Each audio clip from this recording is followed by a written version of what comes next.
요즘 가장 큰 선교계의 이슈라고 하면 교회와 선교라는 주제를 많이 이야기를 합니다. 그 전에 선교라는 부분은 선교사들이 많이 담당하고 사역하는 부분이었다면 지금은 교회가 선교를 더 많이 해야 되고 교회가 선교에 대한 인식이 없으면, 그 말은 다시 얘기해서 성도님들의 관심이 없으면 선교가 지속될 수 없다라고까지 저희가 그렇게 이야기를 합니다. 그만큼 선교에 대한 관심과 기도가 많이 요구되는 그러한 때가 아닌가 생각을 해보게 됩니다. 자, 오늘 제가 여러분들과 같이 나누고 싶은 이야기는 선교에 있어서 어떻게 보면 너무나 기본적이고 그리고 너무나 당연한 이야기인 것 같지만, 그러나 우리가 나아가야 되는 부분에 있어서 가장 중요한 것 중에 한 가지를 이야기를 하고자 합니다. 그것은 선교는 우리 하나님의 보내심이라는 것입니다. 하나님은 우리를 부르시고 보내십니다.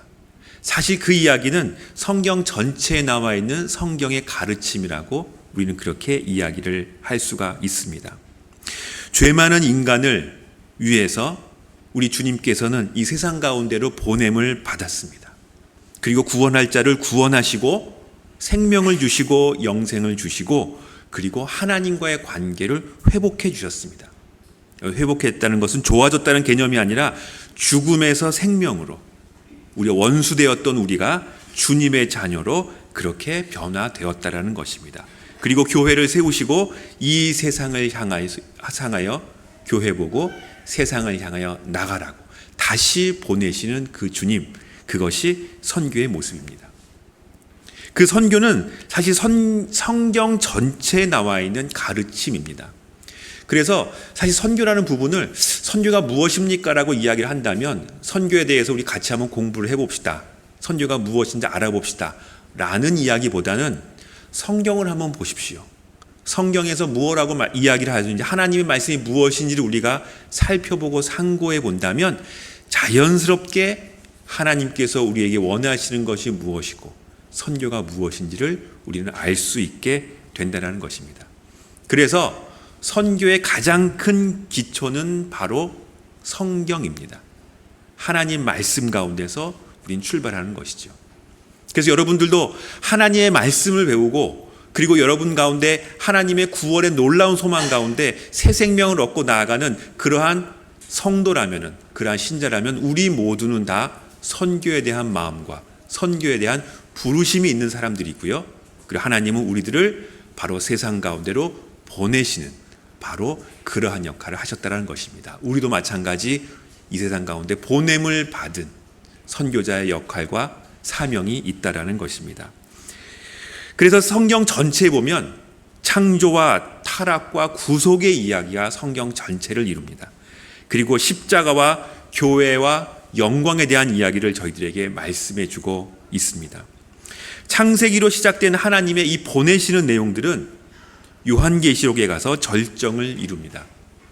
요한계시록 7장 9절에 보면 각 나라와 족속과 백성과 방언에서 아무도 능히 셀 수 없는 큰 무리가 나와서 흰옷을 입고 손에 종려가리를 들고 보좌 앞에 어린 양 앞에 서서 큰 소리로 외쳐 이르되 구원하심이 보좌에 앉으신 우리 하나님과 어린 양에게 있도다. 할렐루야. 그렇게 주님을 예배하며 찬양하는 모습을 우리는 성경을 통해서 볼 수 있습니다. 마지막에 가서 우리 주님이 이 땅 가운데 원하시는 것은 바로 이 수많은 무리들이, 모든 족속과 백성과 방언의 무리들이 하나님 앞에 함께 같이 모여 주님을 찬양하고 예배하며 나아가는 바로 그 모습을 저희들에게 보여주고 있는 것입니다. 성경은 인간을 구속하시고 구원하시고 영생을 주시고 하나님께 영광 돌리는 삶을 살도록 우리를 부르셨습니다. 그리고 그 마지막의 목적을 위하여 우리는 십자가로 부르심을 받았습니다. 그리고 그 부르심에서 끝나는 것이 아니라 바로 세상으로 우리는 보내심을 받았다라는 것입니다.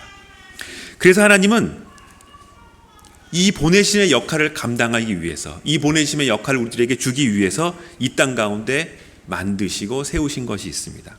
그것이 교회입니다.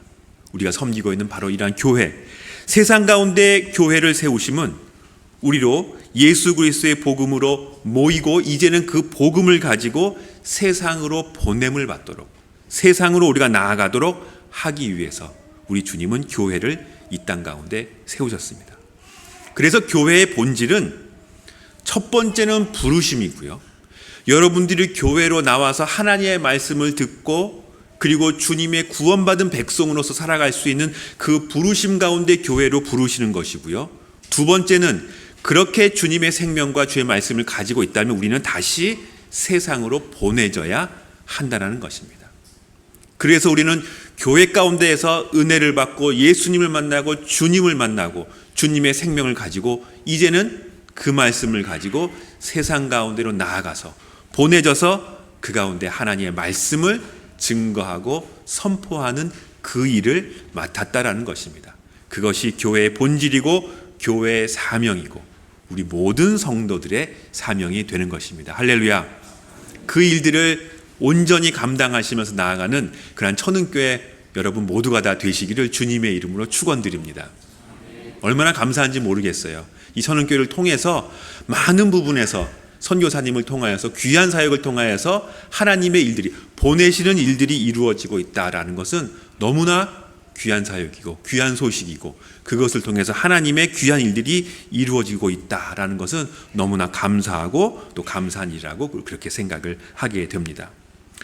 복음은 인간을 구원하시고 세상을 복음으로 새롭게 하시고 그리고 모든 부분에서 하나님의 주권을 선포하는 영생의 소망을 주는 복된 소식입니다. 이것이 복음입니다. 그리고 이 복음을 가지고 우리는 하나님 앞에 나아가는 것이죠. 복음은 전적인 하나님의 은혜이지요. 우리가 어찌할 수 없는가? 하나님께서 우리에게 주시는 전적인 하나님의 은혜이고 무조건 베풀어 주시는 은혜라고 우리는 그렇게 볼 수가 있습니다. 그러나 세상을 향해서는 이 복음은 인간의 책임이 따릅니다. 사실 저도 이것을 이해하는데 많은 시간이 걸렸어요. 저도 예수님을 처음 믿고 주님 앞에 나아갔을 때 주님께서 저에게 베풀어 주신 은혜가 너무나 커서 그것 하나만으로도 너무나 만족함이 많았습니다. 그리고 그렇게 주님께서 우리들에게 베풀어 주신 저에게 주신 구원의 은혜로 살아가는 것 하나만으로도 너무나 기뻤어요. 저는 대학교 때 처음 예수님을 만나고 예수님을 믿고 제 마음 가운데 구주로 영접하면서 그리스도인으로서 살아가게 되었던 것이죠. 근데 그때의 기쁨이 너무나 기쁜 거예요. 근데 그때 들었던 생각이 하나가 뭐냐 하면 내가 이렇게 예수님을 믿고 예수님 믿고 살아가는 너무나 기쁘고 즐거운데 그럼 내가 앞으로 무엇으로 살아가야 될 것인가? 내가 앞으로 어떻게 살아가야 될 것인가? 이 질문이 오더라고요. 예수님을 처음 믿을 때의 그 기쁨과 감격이 한동안 어느 정도는 지속이 되다가 또 들었던 생각은 그러면 내가 예수님 믿는 사람으로서 세상 가운데 어떻게 살아야 되는 것인가? 라는 생각을 가지게 되었습니다. 그 답은 사실은 쉽지 않더라고요.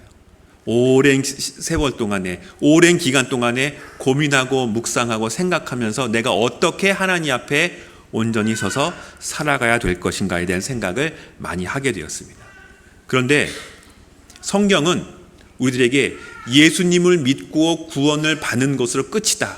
그것만으로 만족한다. 그것만으로 우리들의 사명이 다 끝냈다라고 말씀하지 않는 것을 발견하게 되었습니다. 우리 주님은 우리를 자녀 삼으시고 우리를 부르시고 그리고 그 다음에 우리를 세상 가운데로 보내십니다. 그 가운데에서 하나님의 보내시는 바로 그 역할을 감당하면서 살아가는 것. 선교사적인 삶을 가지고 살아가는 것, 그것이 우리가 이 세상을 살아가는 가장 귀중한 목표다라는 것을 제 마음 가운데 새롭게 깨닫게 되었습니다. 그래서 복된 소식은 우리가 우리 마음 가운데 받아들이고 우리 가운데 함께해야 하지만 또 하나는 책임과 의무가 따른다는 것이에요. 복음에 대한 책임과 의무, 이것을 우리는 사명이라고 이야기하기도 합니다. 조금 어려운 말이기도 하지만 우리는 그 사명을 가지고 살아나가는 것이에요. 더 나아가서 이것이 이 세상을 살아가는 그리스도인의 삶의 목적이라고도 이야기하기도 합니다. 어떤 사람은 이 사명을요, 소명이라는 단어를 쓰기도 해요. 소명. 근데 이 소명이라는 단어는 영어로는 직업이라는 단어랑도 사실은 일맥상통하는 그러한 단어입니다. 그 따져보면 하나님은 우리에게 복음을 주시고 예수 그리스도의 구원의 십자가로 우리를 구속하시고 구원하신 이후에 우리들에게 사명을 주시고 소명을 주셨는데, 이 세상 가운데서 주님의 복음을 가지고 어떻게 살아가야 될지, 어느 위치에 있어야 될지, 무엇을 하며 살아갈지에 대해서 우리 주님께서는 저희들에게 말씀하시고 보내신다라는 것이죠. 부르셔서 복음을 받았으면 이제 그 복음을 가지고 세상 가운데로 보내시는, 바로 그 역할이 우리 인간의 사명이고 우리의 그리스도인의 책임이라고 우리는 그렇게 이야기를 할 수가 있습니다. 그래서 우리가 잘 아는 성경 구절 마태복음 28장 마지막에 있는 18절과 19절 보면 이렇게 나와 있습니다.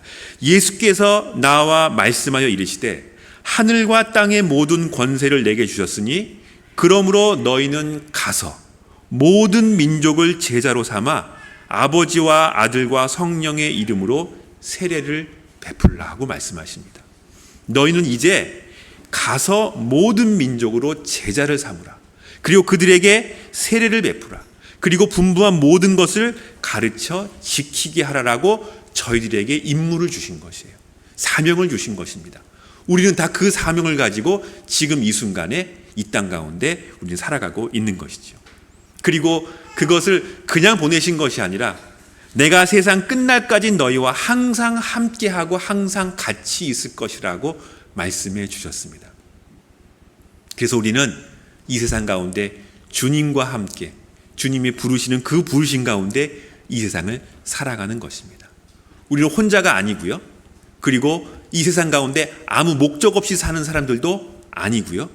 그냥 내가 예수 믿고 그냥 구원 받았습니까? 오늘 이 밤에 여러분들이 천국문 앞에 나간다면 천국문으로 들어갈 수 있는 자신이 있습니까? 네, 있습니다. 제가 예수님을 믿지요. 그냥 그것으로 끝나는 것이 아니라, 그러면 오늘 하루를, 내일 하루를, 이 한 달을, 아니 우리에게 주어진 이 인생을 어떻게 살아가야 될지 우리 주님께서는 저희들에게 말씀하시고 인도해 주시고 이끌어 주신다는 것입니다. 그것이 우리의 소명이고 우리의 사명인 것이죠. 그 일을 위해서 우리 주님께서는 교회를 세워 주셨습니다. 그래서 교회의 목적이 예배하는 목적이고요, 예배하는 공동체이고요, 양육이 있는 공동체이고요, 믿음으로 성장하는 공동체이고요, 그것을 가지고 세상으로 나가서 복음 전하는 공동체가 교회인 것입니다. 그래서 교회는 우리 함께 같이 모여 주님을 만나고 예배하고, 그리고 그 예배를 통해서 우리가 믿음이 성장하고 더 주님 앞에 자라나고, 그리고 그 믿음을 가지고 이제는 주님께서 저희들에게 주신 그 장소 가운데, 세상 가운데, 삶 가운데 나아가서 주님의 복음을 증거하고 전파하는 그 사명으로 살아가는 것, 그것이 바로 교회의 목적이라는 것입니다. 할렐루야. 그래서 여러분들이 잘 아는 성경 구절, 아마 6월 한 달 동안에 여러분들이 성경 말씀에 대해, 선교에 대해서 많이 듣게 되면은 아마 이 말씀은 꼭 언급되라고 생각이 드는데, 사도행전 1장 8절에 있는 말씀처럼 오직 성령이 너희에게 임하시면 너희가 권능을 받고 예루살렘과 온 유대와 사마리아와 땅끝까지 이르러 내 증인이 되리라고 하신 그 말씀, 내 증인이 되리라. 우리의 사명은요, 여러분의 사명은요, 우리 모든 그리스도인의 사명은 세상 가운데서 증인이 되는 것입니다. 예수 그리스도의 증인이 되는 것이에요. 여러분들을 보고 세상 사람들은 예수님을 만날 수 있어야 돼요. 만나게 됩니다. 여러분들이 가는 곳마다 여러분들이 나타내는 그 향기를 통해서, 그 여러분들의 삶을 통해서 사람들은 예수 그리스도를 바라보게 되고 예수 그리스도를 만날 수 있게 되는 것, 그것이 증인의 삶입니다. 그래서 하나님은 우리를 바로 그 증인의 삶으로 부르신 것입니다. 할렐루야. 그래서 우리 모두가 다 바로 이 선교의 사명을 가지고 있는 선교사들이구나라는 것을 깨달을 수 있는 것입니다. 저도 그렇게 깨달았어요. 그래서 선교사는 저처럼 선교사, 해외에 나가서 선교 사역을 하고 하나님의 말씀을 전문적으로 증거하는 선교사의 사명은 사실은 특수한 사명이에요. 이건 하나님의 또 다른 부르심이 있어야 되고요, 구별해서 세워서 훈련시켜 보내는 과정이 필요합니다. 선교사의 사명은 특수한 사명이지만 선교의 사명은 우리 모두에게 다 주셨어요. 한 명도 그 선교의 사명에서 벗어난 사람은 없습니다. 우리 모두는 다 예수 그리스도의 증인으로 복음의 증인으로 이 세상 가운데 살아가야 되는 것이 바로 우리들의 사명인 것입니다. 천은교회 성도님들 여러분 모두는 주님께서 여러분들에게 주신 주님의 귀한 복음을 가지고 세상 가운데서 여러분들의 삶의 현장 가운데서 예수 그리스도의 증인으로 살아가시는 여러분 모두가 다 되시기를 바라겠습니다. 그러한 삶 가운데에서 우리 주님은 여러분과 함께 하실 것이고요. 주님의 크신 은혜를 여러분들에게 베풀어 주시고 인도해 주실 것입니다. 교회의 사명인 선교, 이를 통해서 마지막에 하나님께서는 아까 우리 요한계시록 말씀을 제가 읽어드린 것처럼 온 민족과 열방이 나와 하나님을 찬양하는 마지막에 그 선교의 궁극적인 목표의 모습을 저희들에게 보여주십니다. 할렐루야. 그 비전과 소망을 가지며 나아가도록 하시겠습니다. 그래서 저희 선교회도요, 우리 합신 교단 선교회도 다른 무엇보다 이 복음을 증거하고 바로 그 소망을 가지고 나아가는 것을 가장 첫 번째 임무로 그렇게 저희는 삼고 있습니다. 그래서 우리 짧게 아까 보셨지만 저희들의 비전과 우리 합신교회 교단들 그리고 교단의 모든 교회들의 선교의 비전들은 바로 그 복음 전파를 통해서 하나님의 영광을 이루어가는 그 일들을 감당하고 있는 바로 우리 선교회다라는 것을 우리 강조해서 다시 한번 말씀을 드립니다. 자, 그런데도요, 오늘 제가 여러분들에게 말씀드리고자 하는 것은 그런데도 선교사는 중요합니다. 그럼에도 우리 모두가 다 선교의 사명이 가지고 있지만 그럼에도 선교사들은 참 중요한 역할이고 특수한 사명입니다. 선교사가 중요합니다. 하나님께서 이 일을 위해서요, 바울과 바나바를 구별해서 세웠습니다. 모두가 다 나가서 하는 것이 아니라 바울과 바나바를 특별히 구별하여 세워서 소명을 주시고 그리고 복음 전도에 전념할 수 있는 사람들로 세웠으니 바로 이러한 사람들 우리는 선교사라고 우리는 그렇게 이야기를 합니다. 특별히 이 사람들은요, 이 선교사는 넘어야 하는 장벽들이 있습니다. 그냥 자기가 속해 있는 곳에 나가서 복음을 증거하는 것이 아니라 장벽을 넘어 나아가서 복음을 증거하는 그 일을 감당합니다. 때로는 문화의 장벽을 넘어야 될 때도 있고요. 다른 문화, 타 문화에 나가기도 하고요. 세대의 장벽을 넘어야 될 때도 있습니다. 요즘은 이 세대 간의 격차가 너무나 커서, 그죠? 뭐 중학생들, 뭐 초등학생들, 뭐 생각이 다르잖아요. 이 세대 간의 장벽을 넘어야 될 때도 있고요. 어떨 때는 종족의 장벽을 넘어야 될 때도 있습니다. 같은 종족이 아니라 다른 종족, 타 종족에게 나가야 될 때도 있습니다. 그래서 이러한 사람들은 훈련과 준비가 필요하고요. 그리고 자신에 대한 이 부르심에 대해서 자기의 내면화, 자기의 준비가 필요한 사람입니다. 그래서 구별하여 준비하여 보내시는 파송의 단계를 거쳐서 선교사를 보냅니다. 그래서 선교사가 나가서 그 일을 감당하게 되는데 이 선교사의 일들은 너무나 소중하고 귀중합니다. 그래서 로마서 10장 14절 15절에 있는 말씀을 보면은 그런즉 그들이 믿지 아니하는 일을 어찌 부르리요 듣지도 못한 일을 어찌 믿으리요 전파하는 자가 없이 어찌 들으리요 라고 이야기하고 있어요. 누군가 가서 전해주지 않는다면 그들은 들을 수 있는 길이 없고 들을 수 있는 방법이 없다라는 것입니다. 보내심을 받지 아니하였으면 어찌 전파하리요 기록된 바 아름답도다 좋은 소식을 전하는 자들의 발과 좋은 소식을 전하는 자들의 발이여 함과 같으니라 라고 그렇게 로마서 10장 15절에 이야기를 하고 있습니다. 보내심을 받지 아니하면 어찌 전파할 수 있겠는가? 그들이 나아가서 주님의 복음을 증거하고 전파하는 그 일, 그것이 너무나 중요하다라는 것입니다. 이 선교사의 사명은 우리에게 모두 동일하게 주어졌지만 특별히 구별하여 보내시는 그 선교사의 사명을 감당하는 사람도 있을 것이고요. 바로 그 일을 위해서 우리는 뒤에서 계속해서 기도하며 후원하며 나아가는 그 사명이 우리에게 따른다라는 것입니다. 디모데후서 4장 이전에는 너는 말씀을 전파하라 때를 얻든지 못 얻든지 항상 힘쓰라 범사의 오래 참음과 가르침으로 경책하며 경계하며 권하라 라고 말씀하고 있습니다. 모든 민족과 타문화 가운데 타민족 가운데 복음을 전하는 것뿐만이 아니라 우리에게 주신 소명과 사명을 따라서 저희들에게 주신 그 일을 감당하는 것, 선교사의 삶을 감당하는 것도 선교사의 귀한 직분입니다. 그래서 우리는 우리 모두는 선교사라고 그렇게 이야기를 할 수 있습니다. 그러나 그 가운데에는 파송받아 준비되어 나가는 선교사가 있고요. 장벽을 넘어 나가는 선교사도 있고요. 그 선교사를 보내는 선교사의 직분도 있습니다. 그리고 후방에서 기도하며 함께 후원하는 선교사도 있을 수 있고요. 그리고 함께 같이 그 일을 위하여서 사역하며 기도하며 나아가는 기도하는 선교사도 있을 수 있습니다.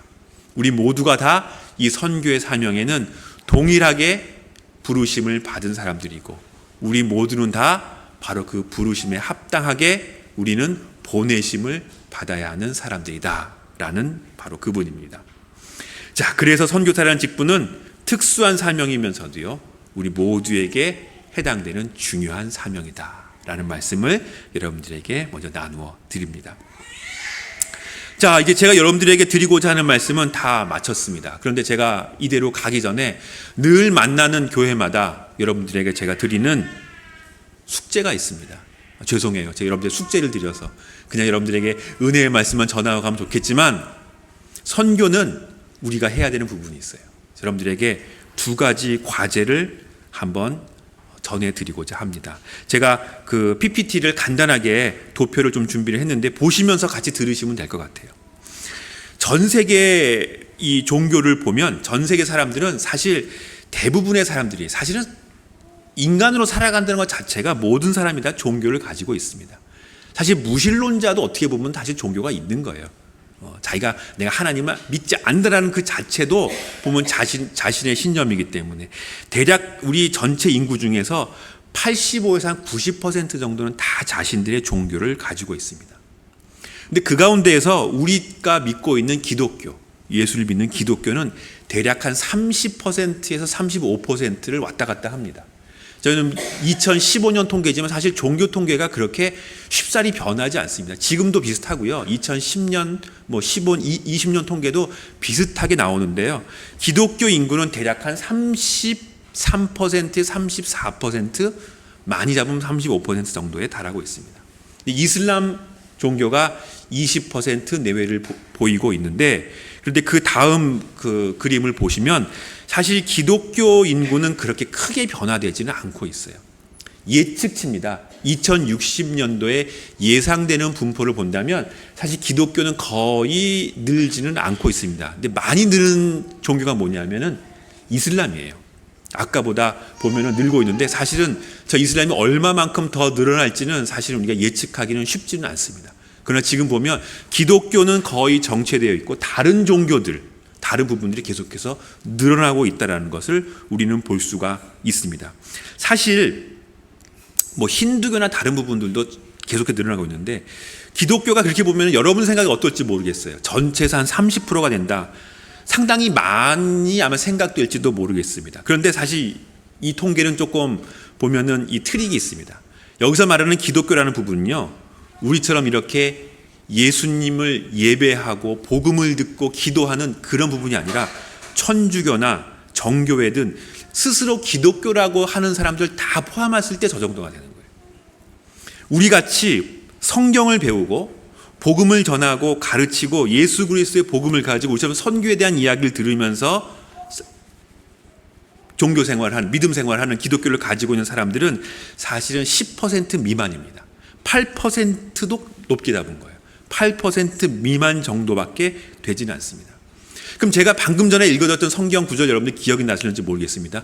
누군가 전하는 자가 없으면 다른 사람들은 복음을 들을 방법이 없습니다라고 바울이 고백했던 그 말씀에 의한다면요, 8%의 사람들이 저 다른 사람들을 다 책임져야 한다는 것입니다. 우리 같은 사람들이 8%의 사람들이 전 세계를 감당해서 바로 그들에게 예수님을 알 수 있도록, 선교의 의미를 알고 복음 전할 수 있도록 그들이 나아가서 감당해야 된다는 것이죠. 그렇다고 보면 우리가 감당해야 하는 숙제가 만만치 않다라는 것이에요. 그냥 저들이 시간만 지나면 자연스럽게 복음을 알게 되고 예수님을 알게 되고 예수님 믿는 사람으로 거듭나면 참 좋겠지요.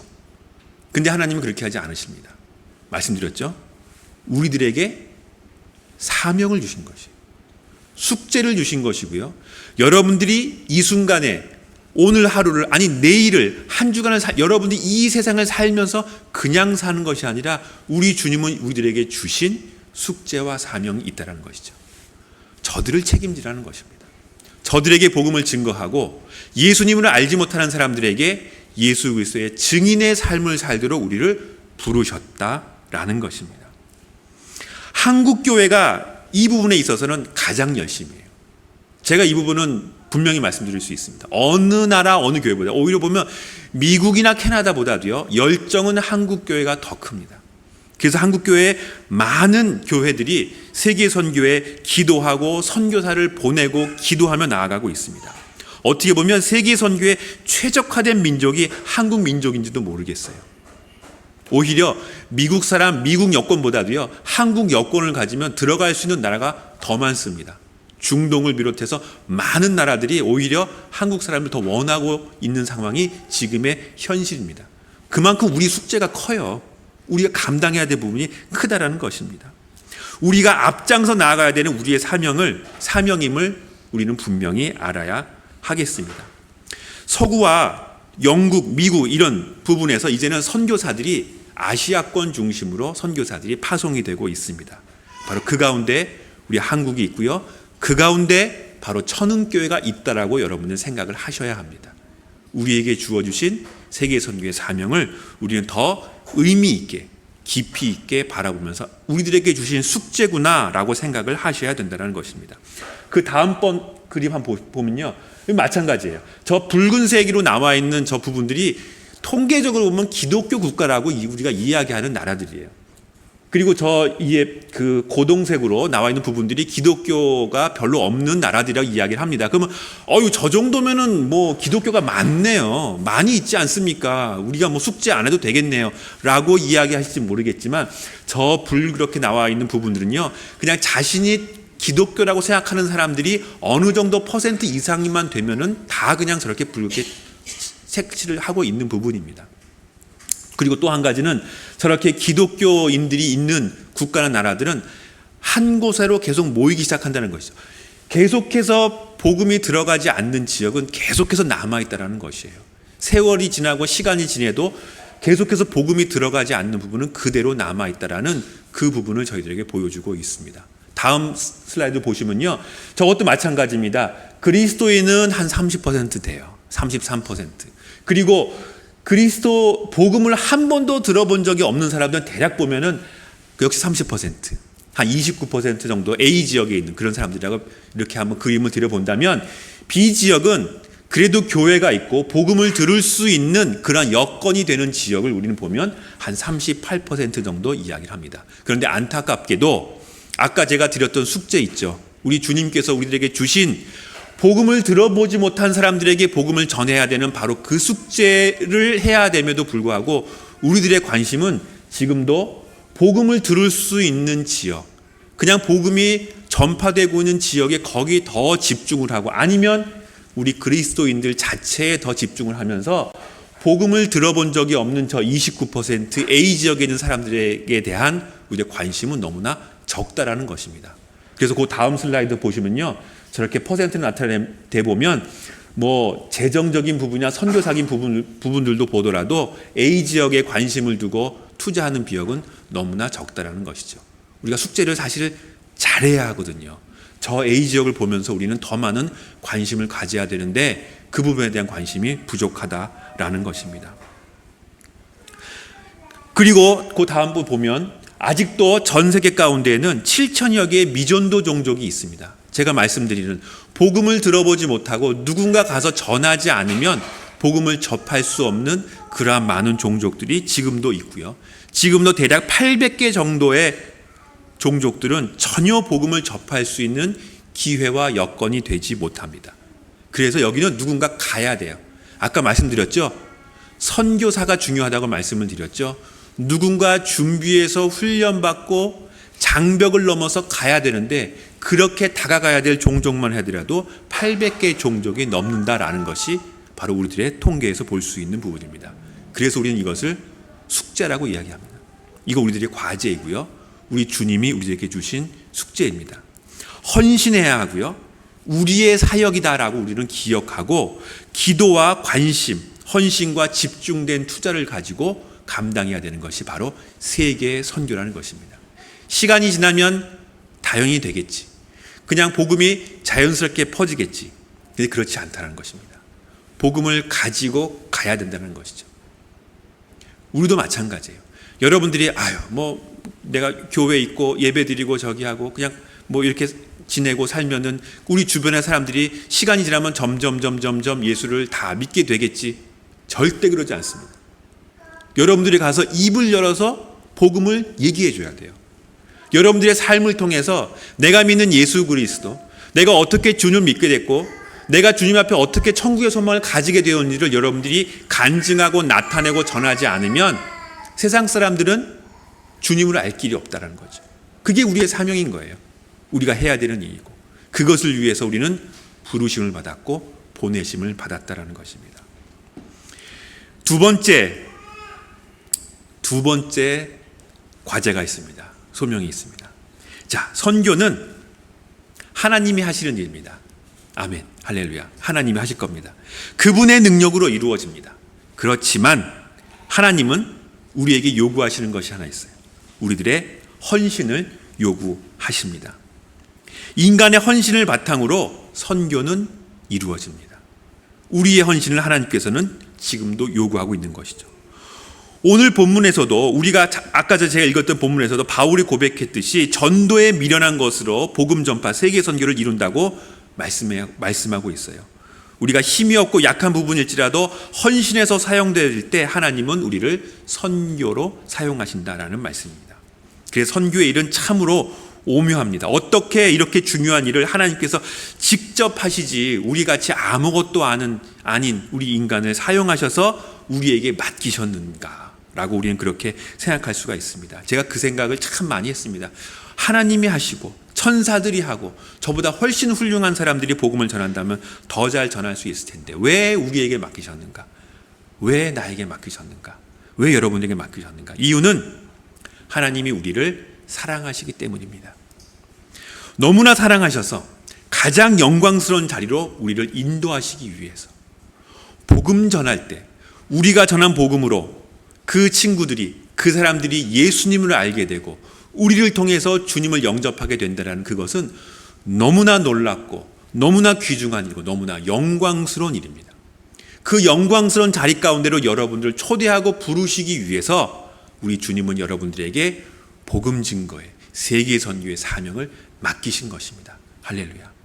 천국에 가서 누구를 보면 가장 기뻐하시겠습니까? 예수님이죠. 그죠? 그 소망 갖고 살아가는 거잖아요. 그죠? 주님과 함께하는 가장 그 기쁨 가운데서 아까 요한계시록 말씀을 드린 것처럼 그 자리 가운데 내 옆에 내 주변에 나와 같이 함께했던 사람들, 나를 통해서 복음을 전해드리는 사람들, 내가 복음을 증거해서 주님을 알게 된 사람들이 함께한다는 것은 너무나 놀라운 영광이고 그리고 축복된 일인 것이죠. 그 영광의 자리 가운데로 우리를 부르시는 것입니다. 할렐루야. 그래서 우리는 그 소망 가운데 나아가는 것이고 바로 그 영광 가운데로 우리를 부르시는 그 주님의 부르심을 바라보며 나아가는 것, 그것이 선교의 가장 큰 영광의 자리다라는 것을 여러분들 꼭 기억하시기를 바라겠습니다. 이제 말씀을 맺겠습니다. 말씀을 맺으면서 사랑과 헌신으로 이 땅 가운데 와서 선교해 주신 우리 몇 분 선교사님을 소개를 하고 그리고 말씀을 맺도록 하겠습니다. 한번 슬라이드를 보시면요. 다음번 보내주시면 또 넘겨주시면요. 그래요. 로티문이라는 선교사님이신데 미국 선교사님이세요. 이 선교사님이 했던 이야기는 지금도 유명한데요. 여성 싱글 선교사님인데 이런 얘기를 했어요. 인생을 낭비하는 가장 빠른 길 뭘까요? 인생을 낭비하는 가장 빠른 길은 선교사가 되는 것이다. 이렇게 얘기를 할 정도로 선교를 경멸했던 사람입니다. 선교는 쓸데없는 일이다. 왜 선교라는 것을 하느냐라고 그렇게 이야기했는데 이분이 예수님을 만나고 주님 앞에 자신에게 주신 선교의 사명을 감당하면서 중국으로 갔습니다. 아주 오래전에 갔습니다. 1840년생이거든요. 그러니까 1900년 초에 중국에 가서 여성으로서 사역을 감당했습니다. 근데 그때 세계 선교의 상황은, 미국의 상황은 선교사는 그냥 알아서 자기가 하는 것이지 후방에서 교회들이 선교사를 위해서 후원을 하고 기도해주고 하는 것에 대해서는 관심이 없었어요. 그냥 본인이 택해서 선교를 하는 일이지 그거를 가지고 뭐 선교회가 만들어지고 교회가 기도하고 뭐 구역을 만들어서 뭐 후원하고 이런 부분들은 생각을 하지를 못했던 그러한 시대입니다. 그런데 그가 나가서 선교해 보니까 선교는 혼자 하는 것이 아니라 교회가 같이 해야 되고 성도들과 같이 해야 되고 기도가 없으면 안 되고 후방에 후원이 없으면 선교가 이루어지지 않는다라는 것을 깨달으면서 계속해서 본국에 편지를 썼어요. 후원회가 만들어져야 됩니다. 기도를 해 주십시오. 후원이 필요합니다. 기도를 했는데 반응이 없는 거예요. 아무런 반응이 없는 가운데서 그가 선교지를 철수해서 돌아가는 그 상황 가운데 많이 어려웠죠. 영양실조에 걸려서 결국은 배에서 죽게 되었습니다. 소천하시게 됐죠. 그래서 그가 미국에 도착했을 때 날짜가 12월 24일 크리스마스 이브에 그 당시 몸무게가 25kg였다 그래요. 영양실조로 소천한 가운데 미국에 도착을 하게 됐죠. 이걸 보고 미국 교회가 충격을 받았어요. 세상에 이런 일이 있을 수 있을까? 우리가 보낸 선교사인데 너무나 무관심했구나.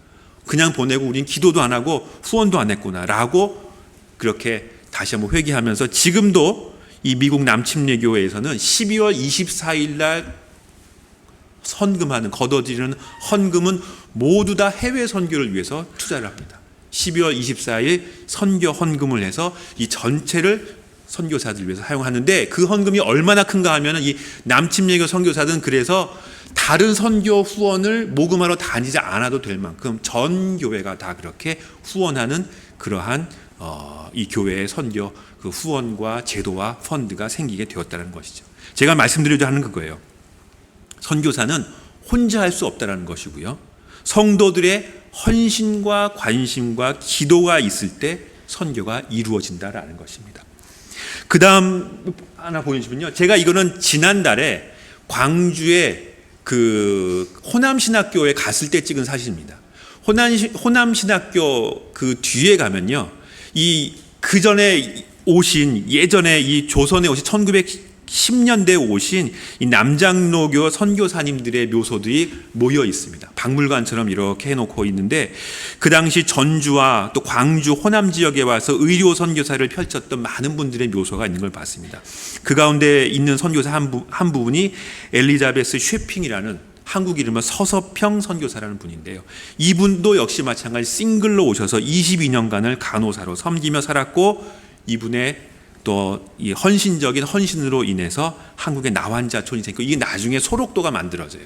그래서 소록도에 그 나환자촌이 생기게 되는 그 일들을 감당하게 되었던 선교사죠.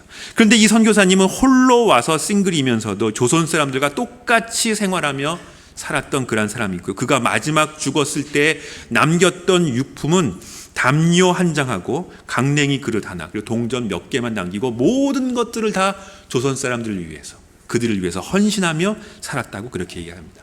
그래서 그가 마지막 장례식을 할 때에도 광주에 있는 모든 사람들이 다 나와서 우리들의 어머니라고 울부짖으면서 그렇게 이 광주 시민 장례식으로 이분의 장례식을 치루었다고 합니다. 그 묘소가 지금도 광주 양림동이라 그러더라고요. 그곳에 지금 있는 것을 제가 보고 왔습니다. 이런 한 분 한 분들의 헌신과 노고가 있었기 때문에 지금 우리가 있다라는 것을 여러분 생각하셔야 됩니다. 그렇다면 우리들의 숙제가 더 커지게 되는 것이죠. 우리는 복음을 받았기 때문에 이제는 전해야 되는 사명이 있는 것이죠. 그래서 여기 있네요. 이런 그 선교관도 만들어서 그분들의 행적과 내용들을 기리고 있는 부분이 있는데요. 유진벨 선교사님이라는 분도 계세요. 이분도 여러분 옛날에는 크리스마스 시 결핵 퇴치 운동도 하셨던 그런 분들인데 그런 분들이 오셔서 복음을 증거하고 귀한 사역을 하시면서 처음 왔을 때 썼던 편지들의 귀한 내용들을 일부분들을 남기고 있더라고요. 그래서 가서 보니까 어머니의 때 썼던 편지인데 이렇게 쓰고 있는 거예요. 밥은 맛이 없습니다. 그러나 한국 음식을 먹기로 했습니다. 친구가 되려면 그러지 않을 수 없습니다. 라고 고백을 했다는 거예요. 이게 자기 엄마한테 쓴 편지예요. 어머니한테. 그 얼마나 힘들었으면 사실 그런 고백을 했겠습니까? 사실 그렇잖아요. 그 옛날에 아무것도 없는 상태 가운데에서 이 선교사들이 와서 우리를 섬기면서 도와주면서 이 어려운 문화 속에서, 그리고 그 자녀들은 질병 가운데 죽어가는 것을 보면서 헌신했던 그 헌신이 있었기 때문에 우리가 복음을 들었고요. 그 복음을 들었기 때문에 우리가 은혜롭게 지금도 예배하며 찬양하며 하나님 앞에 나아갈 수 있는 것이죠. 여기서 끝난다면, 여기서 멈춘다면, 그러면 숙제를 안 하는 거예요. 하나님 우리를 부르신 건 여기서 멈추는 것이 아니라, 그래 우리가 들었고 우리를 부르셨으니, 우리 애들에게 그렇게 은혜를 주셨으니 이제는 그걸 가지고 아까 보면 복음이 없는 것으로 나가야 된다는 것이죠. 세계 선지를 위해서, 우리 주변에 있는 많은 사람들을 위해서, 복음이 없는 사람들을 위해서 우리가 헌신하며 나아가는 그 헌신이 있을 때 선교는 이루어진다라는 것입니다. 하나님은 지금도 우리들의 헌신과 우리들의 기도와 그리고 우리들의 사명을, 우리들의 헌신을 기다리고 계신다라는 것입니다. 여러분 모두 섬김과 헌신으로 나아가시길 바라겠습니다. 나가는 자나 보내는 자나 다 똑같아요. 돌보는 자나 거룩한 헌신이 없으면 세계 선교는 불가능합니다. 여러분들이 다 짐 싸가고 해외로 나갈 필요가 없습니다. 그런 부르심은 특수하게 그 사명을 주신 선교사님들이 준비하고 훈련받아 나아갑니다. 여러분들에게 주신 사명, 그 사람들을 뒤에서 후원해주고 기도해주고, 더 나아가서 이 교회가, 천은교회가 복음으로 복음을 증거하는 그 역할을 이 땅 가운데, 이 지역 사회 가운데 감당하는 것이 선교의 사명입니다. 그 일을 감당하도록 우리를 부르셨고 이제는 여러분들을 보내십니다. 여러분들의 위치 가운데에서 그 사역을 감당하는, 그래서 하나님의 우리에게 주신 특권이고요, 하나님의 영광에 참여하게 하는 거룩한 이름을 기억하시면서 선교를 위해서 헌신하시고 기도하시고 봉사하시고, 여러분 늘 새벽기도 하실 때마다 세계 선교를 위해서 한 번이라도 더 기도해 주시고, 여러분들의 구역 가운데 맡은 선교사가 있다면 그 선교사님을 위해서, 사역을 위해서 기도해 주시는 여러분 모두가 다 되시기를 주님의 이름으로 간곡히 부탁드리며 축원드립니다. 기도하겠습니다. 하나님 아버지 감사합니다. 주님의 귀한 인도함 가운데 저희들에게 선교의 귀한 사명 주시고 부르시고 깨닫게 해주시니 감사드립니다. 이제는 그 말씀 가지고 그 부르심을 따라 세상 가운데 나아가 증인으로 살아가는, 그리고 주님의 그 부르심 가운데 합당하게 살아나가는, 그리고 세계 선교를 위해서 기도하며 헌신하며 나아갈 수 있는 우리 모두가 되도록 주님 축복해 주시고, 이 천흥교회가 주님 주신 그 귀한 사명을 온전히 감당하는 귀한 교회로 세워주시고, 온 세상 가운데 열방 가운데 주님의 귀한 복음의 빛을 발할 수 있는 귀한 교회로 세워주시며, 이 교회를 통하여서 온 세상 가운데 주님의 귀한 복음이 증거될 수 있는 영광스러운 일들이 계속해서 일어날 수 있도록 주님 붙들어 주시고 함께하여 주시옵소서. 주님께 모든 영광과 찬양을 주님께 올려드리며 감사드리며 예수님 이름으로 기도하옵나이다. 아멘.